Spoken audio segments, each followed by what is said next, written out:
나보다 더 크신 하나님의 열심. 오늘 전할 말씀의 제목입니다. 어제 제가 말씀을 드리면서도 우리가 먼 길 갈 때 필요한 게 뭐라고 말씀드렸습니까? 지도가 필요하다라는 말씀드렸죠. 그리고 우리가 성경에서 볼 수 있는 지도라고 하는 것은 그 성경의 개관 같은 거, 그 성경의 배경 같은 것들을 이해하는 게 참고가 되고, 더불어서 이제 우리의 이해를 돕는 것은 구조입니다. 단락이 어떻게 나누어져 있느냐, 서론, 본론, 결론. 근데 본론은 또 어떻게 구성되어 있느냐, 이런 것들을 좀 면밀히 보면서 갈 때 훨씬 더 우리의 이해를 도울 수가 있다라고 말씀드렸습니다. 자, 그러면 우리가 읽은 본문인 이사야 5장은 어느 구조에 어떻게 속하여 있겠습니까? 라고 일단 제가 질문하고 넘어갑니다. 1장부터 39장까지 이사야가 크게 두 토막으로 나눠진다고 말씀드렸어요.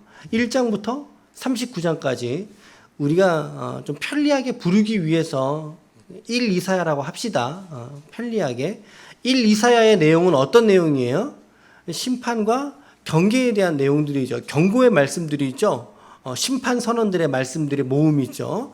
그리고 40장부터 66장까지는 어떤 말씀이에요? 그러니까 제2 이사야라고 합시다. 편리상 후반부를. 이 부분은 어떤 내용이죠? 이스라엘의 구원과 회복에 대한 약속의 말씀이에요. 그러니까 우리가 지금 보고 있는 5장이니까 제1 이사야예요? 2 이사야예요? 뭐 당연히 제1 이사야에 속해져 있는 그런 내용이지 않겠습니까? 그리고 39장까지의 그 1 이사야의 내용을 이제 또다시 나눈다면 세 토막으로 나눌 수가 있는데 1장부터 12장까지의 내용이 유다와 예루살렘에 대한 심판의 내용들입니다. 그리고 이제 중간 토막이 뭐냐면 각 민족들, 이스라엘을 중심으로 하고 있는 고대 근동 국가들에 대한 하나님의 예언들이에요. 대부분의 말씀들은 심판의 선언들입니다.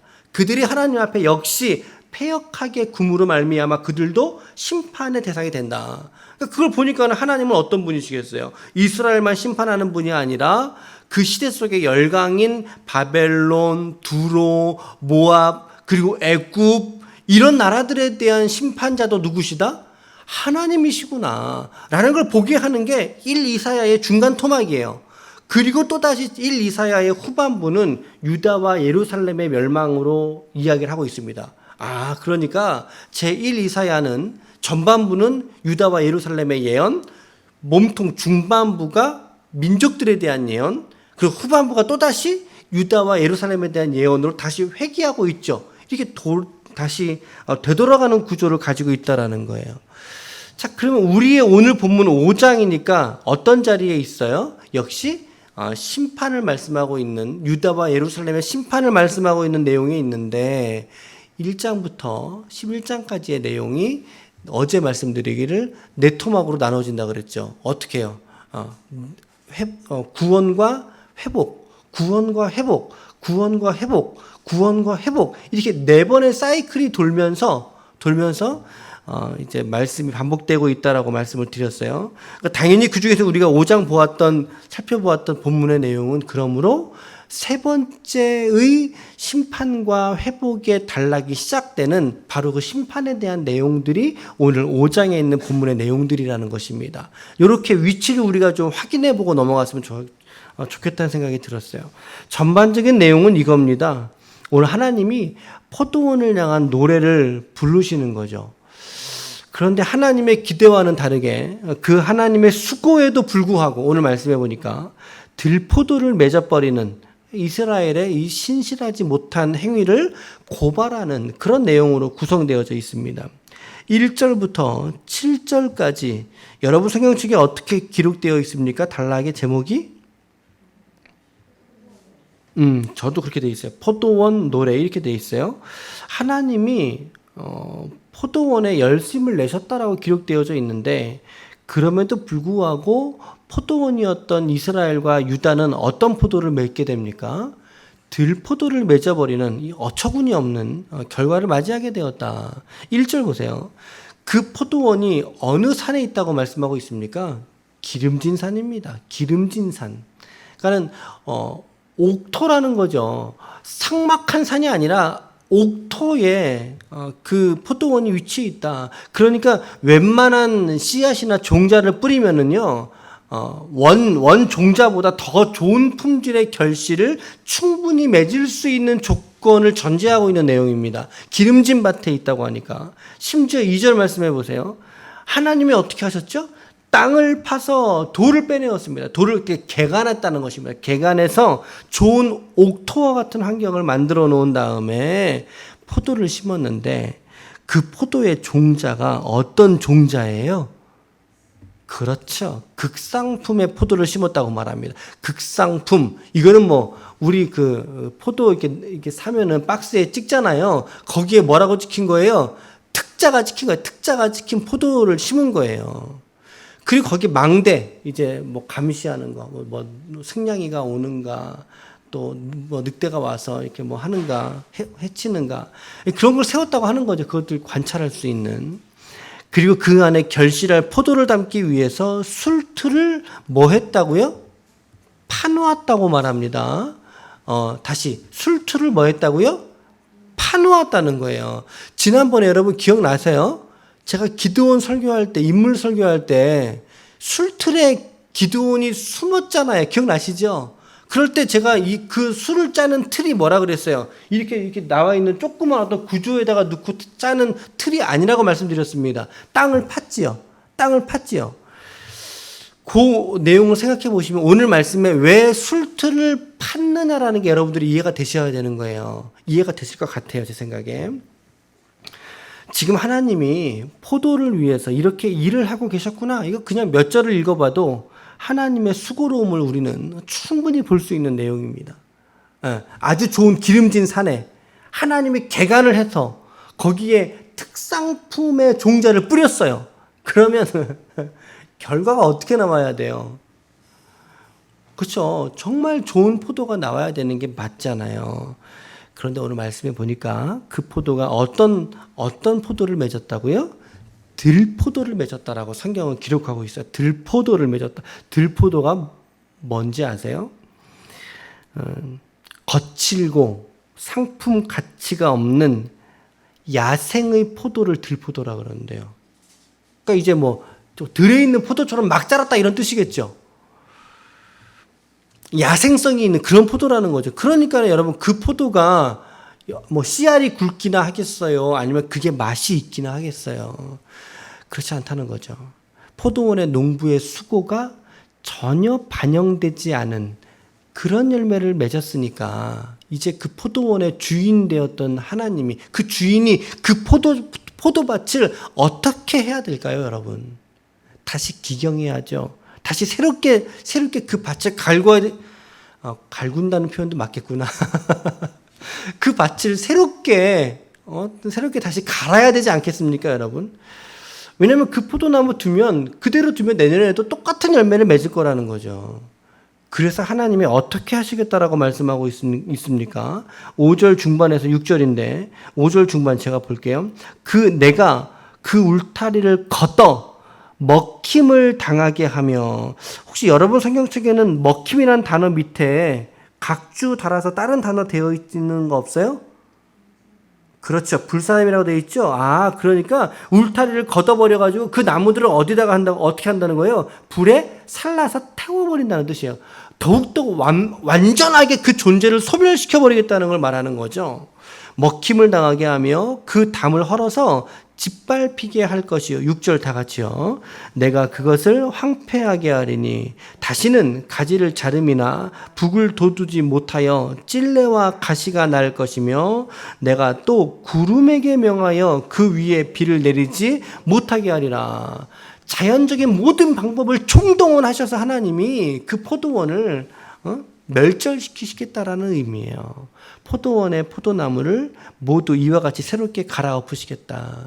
그러면서 이사야는 이 말씀이 의미하는 것이 무엇인지를 해석해주고 있어요. 지금 비유로서 말씀하고 있는 것을 예수님이 그 비유의 의미가 무엇인지 제자들에게 말씀해주고 있는 것과 같은 형식을 취하고 있는 겁니다. 7절 말씀을 같이 읽어볼게요. 시작. 만군의 여호와의 포도원은 이스라엘 족속이요. 그가 기뻐하시는 나무는 유다 사람이라. 그들에게 정의를 바라셨더니 도리어 포악이요. 그들에게 공의를 바라셨더니 도리어, 그렇죠, 부르짖음, 절규. 어제 말씀드린 것처럼 장로와 지도자들, 그리고 그들의 아내와 딸들, 그들이 어떤 일을 했었는지 말씀드렸죠. 백성을 짓밟고 가난한 자를 어떻게 했어요? 맷돌에다 갈아서 넣어버리는 그런 포악스러운 일들이 일어나고야 말지 않았습니까? 그런데 그들에게 무슨 자비가 필요하고 무슨 은혜가 필요할 수 있겠느냐라고 지금 이사야는 말씀하고 있는 거죠. 하나님이 이처럼 그들에게 은혜를 주시고 시간과 기회를 주시고 참으셨고 인내하셨으면 그에 걸맞는 삶의 열매로 하나님께 영광이 되고 주인에게 기쁨이 되는 삶이어야 하는데 전혀 그렇게 살아낼 수 없는 그들의 모습을 하나님이 보시면서 지금 절망하고 있는 하나님의 절망을 보고 있는 것입니다. 오늘 우리는 포도원 농부의 절망을 우리가 함께 보고 있는 것입니다.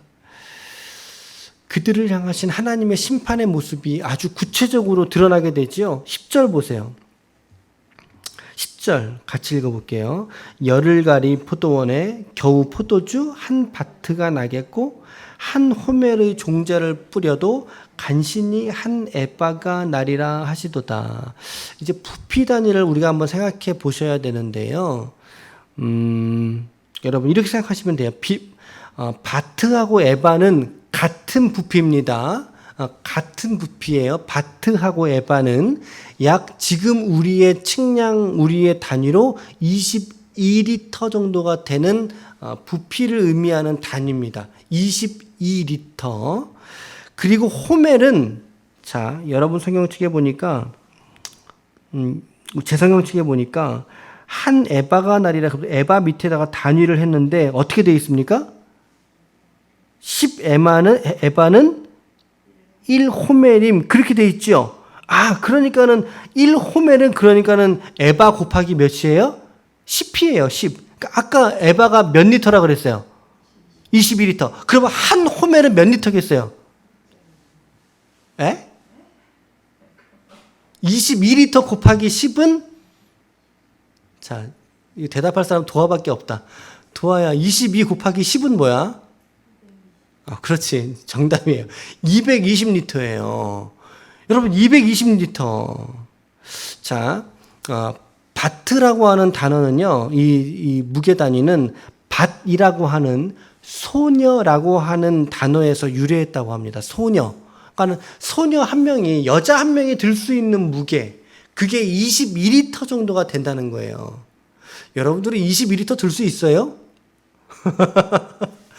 이 당시에는 조금 더 체격이 좋았나 봐요. 그러니까 22리터면 우리 1리터짜리 그거 이제 22개인데 양쪽으로 들 수 있을까? 지금의 여성들은 좀 어려울 것 같은데. 여튼 그래서 한 호멜, 한 에바, 한 바트, 밭이 뭐라고요? 소녀. 소녀가 한 번에 들 수 있는 22리터. 그 이제 호멜이라고 하는 단어가요. 여러분 그 당나귀라고 하는 단어라고 합니다. 당나귀. 그러니까 한 당나귀가 한 번에 실을 수 있는 무게 단위가 한 220리터가 된다는 거죠. 그래서 이제 호멜이라고 하는 단위를 썼고 바트라고 하는 단위가 유래했다. 이런 건 좀 상식적으로 우리가 좀 알고 있으면 성경을 이해하는 부피, 이건 뭐 나올 때마다 사실 늘 어려워요. 왜냐면 그거 매번 우리의 생활에 쓰는 게 아니니까, 매번 암기하고 있는 게 아니니까 좀 까먹죠. 그러니까 한 호멜은 10바트인 거예요. 혹은 10에바와 같은 부피라는 거 참고하시면서, 그러면 이 10절을 다시 읽어볼 수 있어요. 10절을 다시 읽어볼 수 있죠. 어떻게 제가 읽어볼게요. 들어보세요. 밭을 가는데 열흘 정도가 걸리는 포도원에, 그러면 이거 큰 밭이에요? 작은 밭이에요? 크다는 거예요. 엄청 크다는 거예요. 그 포도원에 포도를 추수했더니, 자, 포도를 추수한 거예요? 포도주를 추수한 거예요? 포도주예요. 그러니까 짠 거예요. 짠 걸로 포도주를 추수했는데 몇 리터 정도가 수확이 되었어요? 22리터 정도가 수확이 되었다는 거예요. 우리 포도주스 있죠? 우리 일반적으로 마트에 파는 게 몇 리터예요? 한 2리터 되지 않아요? 그거 10개가 나왔다는 거예요. 많이 나온 거예요? 적게 나온 거예요? 지금 적게 나온 거죠. 그 다음 거 보세요. 220리터 분량의 씨앗을 파종했더니, 여러분, 씨앗을 파종했어요? 근데 그 부피가 220리터에 많아요, 적어요? 이거 많은 거죠. 많은 거죠. 그런데 고작 열매, 추수한 열매가 22리터 정도의 열매를 거두게 되었다는 거예요. 사람들이. 그러니까 이거는 여러분 일반적인 곡식의 특성은요. 하나를 심으면 거기에 대가 나서 몇 개가 맺혀요? 성경에 보니까 30배, 60배, 100배라 그랬잖아요. 그러니까 30배 정도 수준이 평작이에요. 평작. 하나를 심으면 30개가 나는 게 성경적인 관점에서 일반적인 곡식을 심는 원리예요. 근데 220개를 심었으니까 쉽게 그냥 220개를 심었으니까 거기에는 곱하기 30을 하면은 이렇게 나와야 되는데 오히려 원 심은 것보다 훨씬 더 적게 파종을 했다는 거죠. 이거는 뭐 흉작 중에서도 보통 흉작이 아닌 거예요. 이거는 지금 최악의 흉작이라고 하는 표현을 지금 이 말씀이 하고 있는 거예요. 이 10절 이 한 말씀이. 여러분, 이것은 하나님의 심판은 이와 같이 아주 실제적이라는 심판을 의미하고 있는 겁니다. 이 말씀이.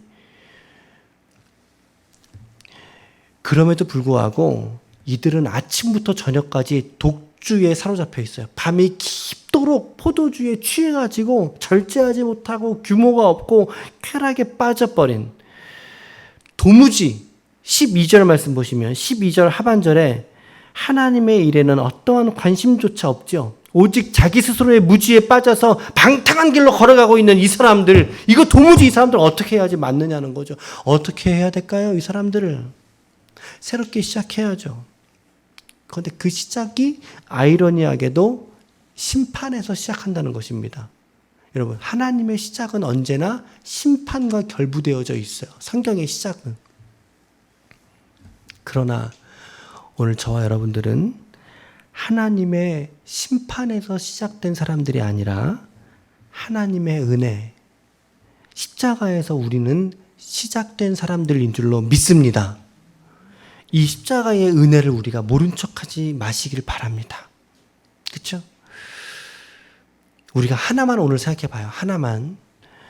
나를 향한 열심이 나보다 사실은 하나님이 훨씬 더 크다는 사실을 우리는 말씀을 통해서 발견할 수가 있습니다. 그리고 그것이 오늘을 내가 살 수 있는 비결이에요. 나를 살아가게 하는 힘이 바로 거기에 있어요. 왜? 나보다 하나님이 더 열심을 내주시기 때문에. 나의 아픔보다 하나님이 더 아파하시기 때문에. 아니, 이 사람들은 하나님이 멸망시키셨잖아요. 죄 때문에. 그러나 우리는 이 사람들과 비교했을 때 우리가 더 나은 점은 얼마나 많아요? 많이 없어요. 어쩌면 이 사람들 드러났지만, 안 드러났지만 우리는 더 드러난 죄들로, 아니, 이 사람은 드러났지만 우리는 드러나지 않은 죄들로 더 점철되어 살아가는 게 우리의 인생 아닙니까? 그런데 하나님은 우리를 심판에 두지 않으시고 우리를 그리스도 예수의 십자가에서 새롭게 시작하게 하셨다라는 것은, 이것은 도무지 생각할 수 없는 은혜 중에 은혜라는 사실이죠. 그렇죠? 이것이 우리가 살아갈 수 있는 힘 아니에요? 우리를 살게 하는 힘이 바로 여기 있다라는 사실이죠. 여러분, 잊지 마십시오. 오늘 말씀을 잘 보세요. 이스라엘은 자신들의 갱생을 위해서 어떤 노력도 하지 않았습니다. 할 필요조차도 없었을 거예요. 하나님의 모든 좋은 것들을 다 갖다가 바쳤기 때문에 그들에게. 그럼에도 불구하고 이스라엘이 들포도를 맺지 않습니까? 사실 우리들도 우리의 인생을 생각해 보면 우리의 인생도 들포도 맺는 인생들이에요. 우리의 인생이. 우리가 예수 믿고 살아가면서 내 욕심 한 번 안 부렸던 적이 있겠습니까? 십자가에서의 자기 죽음보다 내가 살아있다고 외치고 그 증거들을 막 뿌려대면서 내가 이렇게 살았던 적이 없습니까?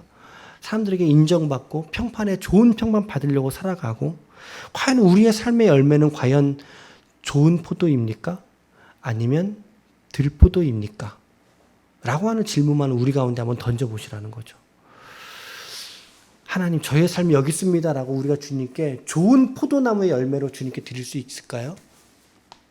좀 면목이 없죠. 그럴 수 없어요. 우리도 지금까지 우리의 삶을 살아오면 어쩌다 한번, 아니 늘 항상 우리는 들포도의 열매를 맺으면서 하나님께 우리의 삶을 두 손 들어 올리기가 너무나 부끄럽다는 사실에 직면할 수밖에 없다는 거죠. 그래서 주님이 우리를 심판하시기보다 아들을 내어주셨잖아요. 그렇죠? 그럼에도 불구하고 예수님의 십자가가 여전히 우리에게 유효한 은혜인 이상 우리의 삶의 어떠함으로 말미암아 우리가 하나님의 은혜의 자리에서 오늘 결코 떨어질 수 없다는 것이 오늘 저와 여러분들이 경험하는 은혜인 줄로 믿으시길 바랍니다. 그래서 나의 열심보다 오히려 하나님의 열심이 훨씬 더 크다는 사실을 오늘 발견하는 것이 우리의 은혜 생활의 시작인 거예요. 우리의 은혜의 시작. 여러분, 하나님이 여러분보다 훨씬 더 많이 일하셨어요. 구원에 있어서 우리의 일은 단 1터럭도 없어요. 오직 하나님만이 일하셨단 말이죠. 오늘 이 기쁨과 감사가 여러분들의 생애의 전부인 삶이 되었으면 좋겠습니다. 오늘 이 감사와 나보다 더 열심히신 하나님, 나의 아픔보다 더 아파하시고 나의 기쁨보다 더 기뻐하시는 우리의 아버지 하나님, 그 하나님의 은혜와 열심을 오늘 하루도 깊이 묵상하시면서 오늘 생활 중에 하나님께 기쁨과 감사함으로 나아갈 수 있는, 하나님 들포도 같은 내 인생 심판하지 않으시고 오히려 계속 기다려주시고 예수 그리스도를 우리에게 주신 그 하나님께 오늘 내가 감사함으로 나아갈 수 있는, 결단할 수 있는 하나님의 거룩한 종들이 다 되시기를 예수님의 이름으로 간절히 축원합니다. 아멘. 기도하시겠습니다.